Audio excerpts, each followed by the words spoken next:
Good evening friends, welcome back with D Kumar. आज मेरे तरफ से 13वां सेट है और अगर आप इस चैनल पे नए हैं तो सब्सक्राइब कर लें इस चैनल को, क्योंकि इस चैनल पे बहुत कुछ आने वाली है। एक्सक्लूसिव जीके जीएस का और मैथ्स का भी इस सेशन पर चलेगा। बहुत अच्छा आपको महसूस होगा और अगर आपको ये वीडियो हेल्पफुल लगता है तो लाइक्स और शेयर करना ना भूलें। आइए फर्स्ट क्वेश्चन देखिए। बेस्ट एक्सप्रेसेस का मतलब सिनोनिम्स बताना है। तो यहाँ इनविगोरेटिंग का सिनोनिम्स क्या हो जाएगा? वाइब्रेटिंग, रिफ्रेशिंग, एक्सेलरेटिंग और एक्सिलरेटेड। तो यहाँ इनविगोरेटिंग का मतलब होता है ऊर्जावान, जो उत्साहित रहता है। तो इसका क्या हो जाएगा? रिफ्रेशिंग, ताजगी भरा। तो इनविगोरेटिंग का मतलब बी, रिफ्रेशिंग, सिनोनिम्स। दूसरा में आओ बाबू, दूसरा में कह रहा है इवेड का मतलब होता है बच निकलना। तो एस्केप का भी मतलब होता है बच निकलना। इनवेड का मतलब आक्रमण, शन मतलब परहेज करना और कन्फ्रंट माने कहा सुनी टकराव। तो देखो इवेड का इन्वेड हो जाएगा। इवेड माने बच निकलना और इन्वेड का मतलब आक्रमण। तो एंटोनिम्स अपोजिट इन मीनिंग है, तो इसलिए इन्वेड। चलिए आपकी स्क्रीन में तीसरा नंबर क्वेश्चन आ रहा है और ये देखिए तीसरा नंबर क्वेश्चन ये रहा और ये करेक्ट स्पेल्ट है। यानी देखिए 25 सेट में एक पक्का करेक्ट स्पेल्ट रहता है, तो इसमें सही स्पेलिंग को चूज करना है, यानी कौन सा स्पेलिंग करेक्ट लिखा हुआ है। तो आओ प्लीज कॉमन देखो। फेनोमेनन 4 ऑप्शन में है और कौन फेनोमेनन सही है? तो PHENOMENON यानी बी, यानी तीसरा का आंसर बी हो जाएगा। यही करेक्ट स्पेल्ट है। आइए, here the question is from 4 to 6 is error and so we should find where is error। चलिए देखिए बात को समझिए। तो आइए 4 नंबर क्वेश्चन देखो। he is jealous for many success and wants to destroy me। गलत बात। देखिए he is jealous for नहीं होता है, jealous के साथ of आता है, जैसे agree with। तो उसी प्रकार jealous of, रिजल्ट इन, ये सब फिक्स प्रीपोजिशन है बाबू। अवेल ऑफ, तो जीलस ऑफ होता है, जीलस ऑफ माई सक्सेस, यानी एरर ए में, 4 का ए। चलिए 5 नंबर क्वेश्चन प्लीज कॉमन आइए।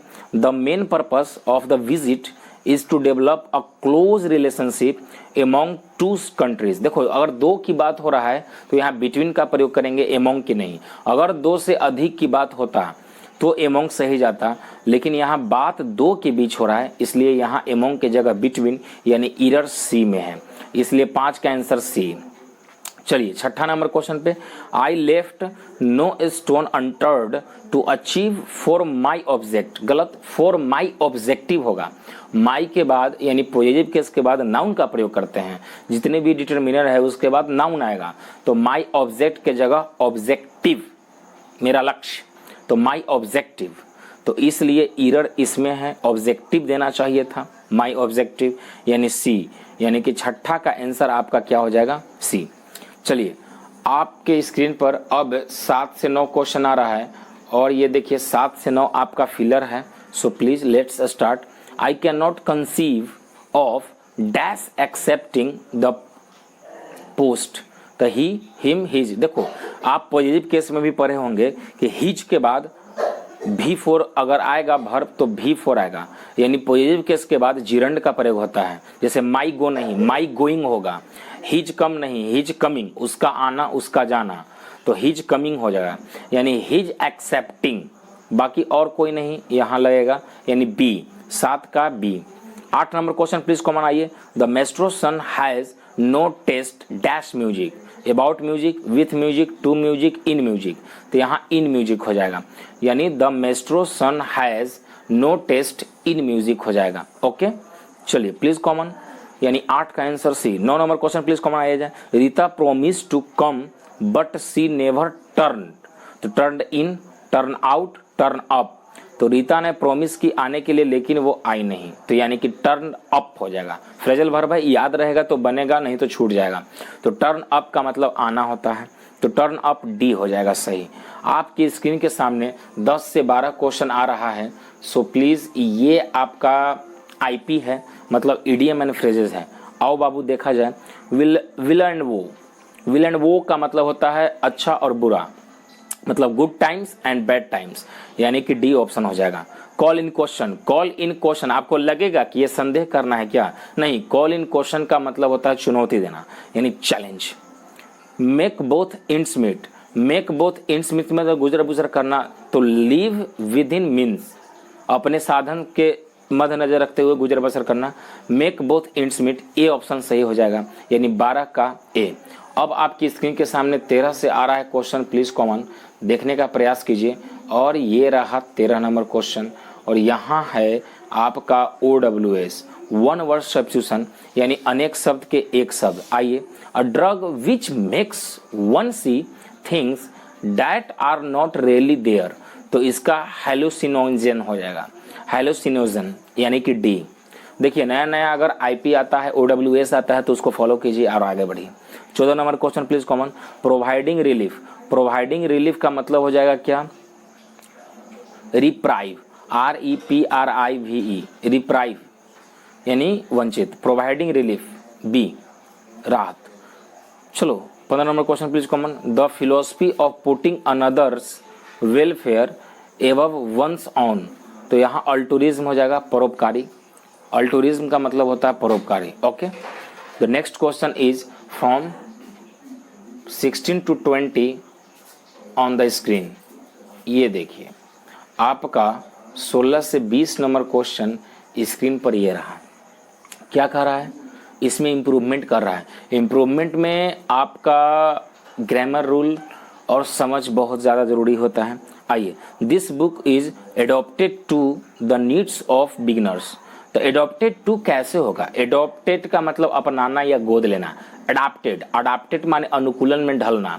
कह रहा है कि यह किताब जो है बिगिनर्स को जरूरी है ढालने के लिए, तो इसलिए ढालने के लिए तो क्या, अनुकूलन बनाने के लिए, तब्दील करने के लिए अडाप्टेड, ADO से आपका क्या हो जाएगा, ADO से तो आपका एडॉप्टेड गोद लेना या अपनाना हो जाएगा, लेकिन यहाँ पर अडाप्टेड हो जाएगा, यानी ए ऑप्शन आपका इंप्रूवमेंट सही है। चलिए 17 नंबर क्वेश्चन पर आओ दोस्त। There are a good many tigers in this forest, कह रहा है कि यहाँ पर बहुत सारे टाइगर, अ गुड मेनी का मतलब बहुत सारा और आर लगा हुआ है, बिल्कुल इंप्रूवमेंट सही है, मतलब नो इंप्रूवमेंट, इसमें कोई इंप्रूव करने की जरूरत नहीं है। चलिए 18 नंबर क्वेश्चन पे आओ please common, London is one of the oldest town of England, गलत बात, ऑफ कैसे होगा, इन इंग्लैंड, माने लंदन एक सिटी है छोटा सा, और वो कहाँ है, तो इंग्लैंड में ही है, इंग्लैंड की राजधानी लंदन, तो इसलिए इंग्लैंड यानी ब्रिटेन, तो इन इंग्लैंड हो जाएगा, यानी कि इन एडवर्ब ऑफ प्लेस के तौर पर इन प्रीफर करिए। London is one of the oldest town in England, okay, of नहीं।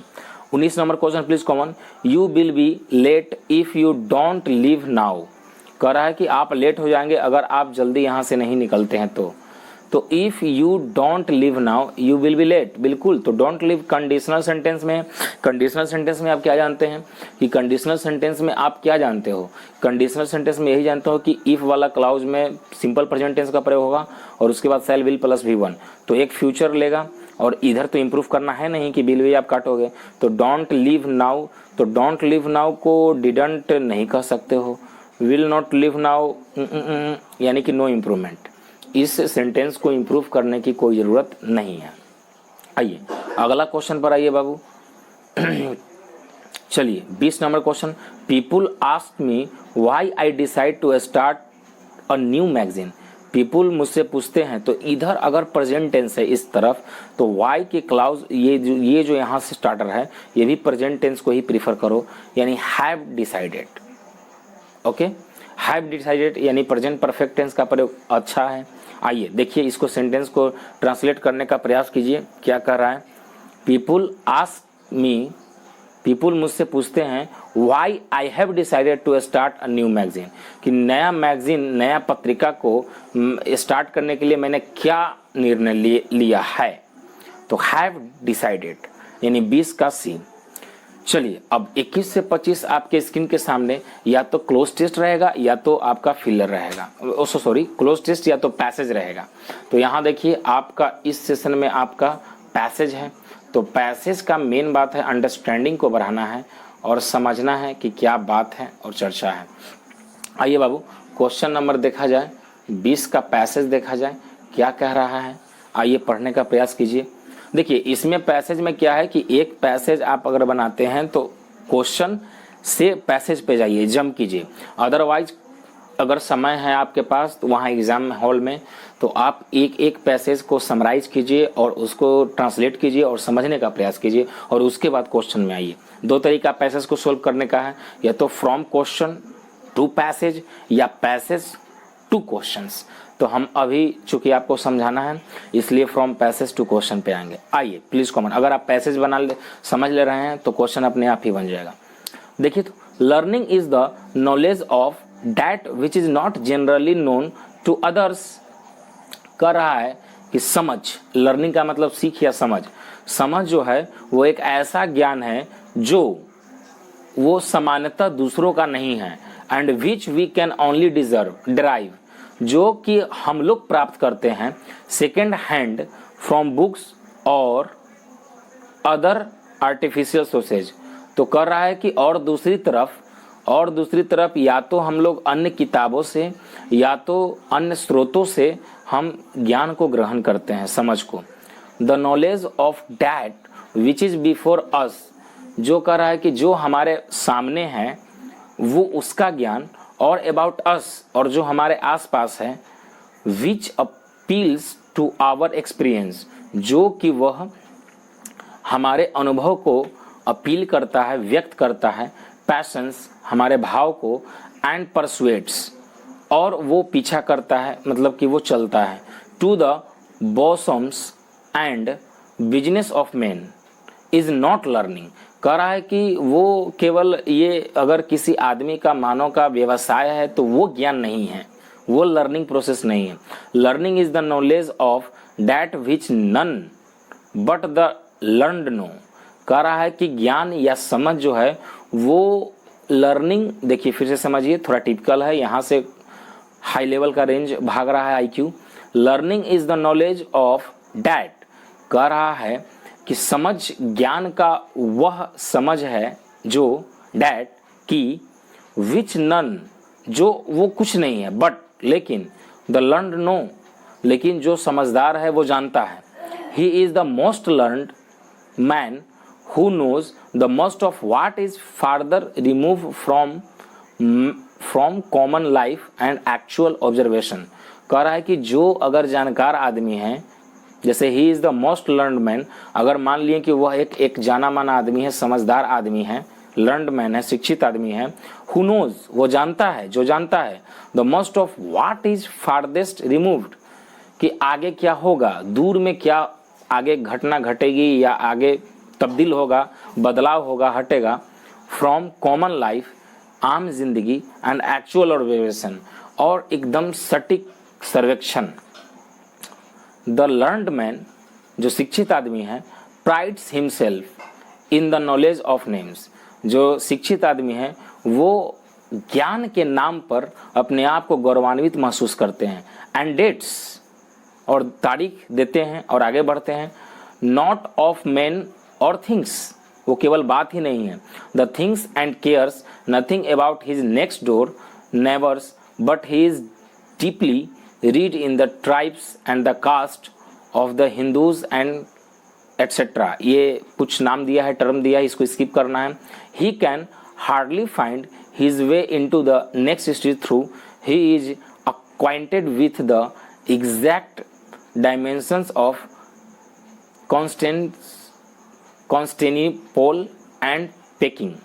देखिए ये सब, ये मतलब पैसेज हम समझ गए कि ये पैसेज अंडरस्टैंडिंग बेस है और एक शिक्षा पर आधारित है। कैसा शिक्षा समझ जो है वो क्या होता है, वो एक्चुअली ज्ञान केवल ज्ञान ही नहीं है और ना ही ज्ञान केवल व्यवसाय है। ज्ञान तो वो चीज़ है जो हम महसूस कर सकते हैं। इसी पे आधारित ये क्वेश्चन, ये पैसेज है और इसी पे आधारित क्वेश्चन आपसे पूछेगा तो क्या नहीं बनेगा। तो आप इस चैनल पे अभी पैसेज का हैबिट बनाइए, 1 बाय 1 कैसे ट्रांसलेट होता है, कैसे समझदारी बढ़ती है। अगर आप पैसेज समझ लेते हैं तो क्वेश्चन सोल्व करना मामूली बात हो जाएगी। तो इस चैनल पे सेशन आएगा नया नया, इस पर जीके जीएस और क्लोज टेस्ट और पैसेज का एक अप्लाइड इंग्लिश का अलग रहेगा। PQRS इसमें अभी आ नहीं रहा है, CGL में 2016 का सोल पेपर हो रहा है, तो बहुत सी चीज़ें आपको सीखने को मिलेंगी। तब तक देखते रहिए। That's all and thank you for watching.